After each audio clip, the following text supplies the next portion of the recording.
ဧပြီလ3ရက်နေ့ရဲ့ကမ္ဘာအဆင့်ထုတ်ပြန်ချက်မှာတော့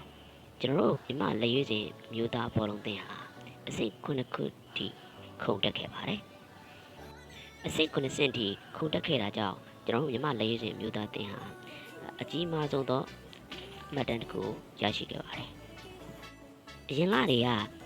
အဆင့်169ရှိခဲ့ရာကအဆင့်9ဆင့်ခုန်တက်ပြီး162ဖြစ်သွားပါတယ်ကမ္ဘာအဆင့်မှာတော့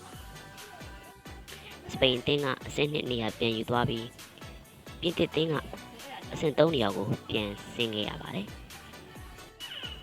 အဆင့်အကျဆုံးအသင်းကတော့ကျွန်တော်တို့ရဲ့ပြည်တွင်လောကပြိုင်ဘက်လာအိုအသင်းကတော့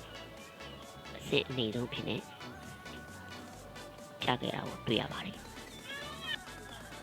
ကျွန်တော်မြန်မာလက်ရည်စင်ဘောလုံးတင်ကိုကြည့်ရှုအားပေးနေကြတဲ့ပရိသတ်များကျမ်းမာချမ်းသာကြပါစေ